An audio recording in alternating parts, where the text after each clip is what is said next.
കടബാധ്യതയുള്ള ആളുകളൊക്കെ കടങ്ങൾ വീട്ടാൻ അഷ്റഫുൽ ഖൽഖ് സല്ലല്ലാഹു അലൈഹി വസല്ലം തങ്ങൾ പറഞ്ഞ മാർഗങ്ങൾ സ്വീകരിക്കണം. ചുളിവുകളും പഴുതുകളല്ല നമ്മുടെ ജീവിതത്തിൽ വേണ്ടത്. തങ്ങൾ എന്താണോ നിർദ്ദേശിച്ചത് അത് സ്വീകരിക്കണം. ജുമുഅ നിസ്കാരത്തിന് പോലും പോകാൻ പറ്റാത്ത രീതിയിൽ കടക്കാരൻ തടഞ്ഞു വെച്ചൊരു സ്വഹാബിയാണ് ബഹുമാനപ്പെട്ട സയ്യിദുനാ മുആദ് ബിൻ ജബൽ റളിയല്ലാഹു അൻഹു. ഒരു വെള്ളിയാഴ്ച നിസ്കാരത്തിന് മുആദ് റളിയല്ലാഹു അൻഹു കാണുന്നില്ല. നിസ്കാരം കഴിഞ്ഞിട്ട് നബി സല്ലല്ലാഹു അലൈഹി വസല്ലം വീട്ടിലേക്ക് പോയി. മുആദ് റളിയല്ലാഹു അൻഹു അത്രയും ബന്ധമുള്ള സ്വഹാബിയല്ലേ. ഇന്ന് വെള്ളിയാഴ്ച അല്ലേ, നിങ്ങൾ നിസ്കാരത്തിന് കണ്ടില്ലല്ലോ എന്ന് പറഞ്ഞു. ഞാനിവിടുന്ന് മാറ്റി ഒരുങ്ങി പുറപ്പെട്ട് ഇറങ്ങിയതാ നബിയെ.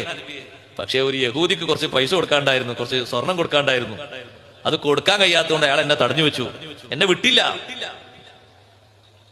ജുമക്ക് വരാൻ എന്നെ വിട്ടില്ല, എന്നെ പിടിച്ചു വെച്ചു. ഇത് പറഞ്ഞ അഷ്റഫുൽ ഖൽഖ് സല്ലല്ലാഹു അലൈഹി വസല്ലം നിങ്ങൾ പറഞ്ഞു, ഭൂമി നിറയെ നിങ്ങൾക്ക് ഒരാൾക്ക് സ്വർണം കൊടുക്കാനുണ്ടെങ്കിലും നിങ്ങൾ പേടിക്കേണ്ടതില്ല. സൂറത്ത് ആലി ഇമ്രാനിലെ 26, 27 ആയത്തുകൾ ഓതിക്കൊടുത്തിട്ട് തങ്ങളത് ചൊല്ലാൻ പറഞ്ഞു എല്ലാ ദിവസവും.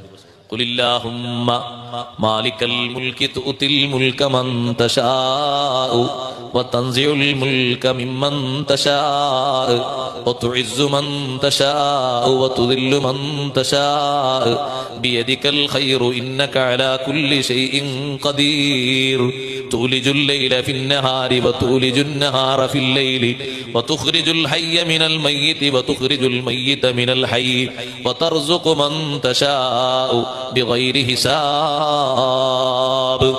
ഈ ആയത്തുകൾ എല്ലാ ദിവസവും ഓതാൻ വേണ്ടി മുആദ് റളിയല്ലാഹു അൻഹുവിനോട് നിർദ്ദേശം കൊടുക്കുന്നു സയ്യിദുനാ റസൂലുള്ളാഹി സ്വല്ലല്ലാഹു അലൈഹി വസല്ലം.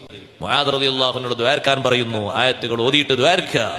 അല്ലാഹുമ്മ ഖ്ലി അന്ന ദൈൻ, അല്ലാഹുമ്മ അഗ്നിനി മിനൽ ഫഖർ, കടം നീ വീട്ടി തരണം, ദാരിദ്ര്യത്തിൽ നിന്ന് മോചനം തരണം, നല്ല ഇസ്സത്ത് തരണം എന്റെ ജീവിതത്തിൽ, ദില്ലത്തിലാക്കരുത് എന്ന ദുആകളൊക്കെ അറബിയിൽ നബി സല്ലല്ലാഹു അലൈഹി വസല്ലം പഠിപ്പിച്ചു കൊടുക്കുകയാണ്.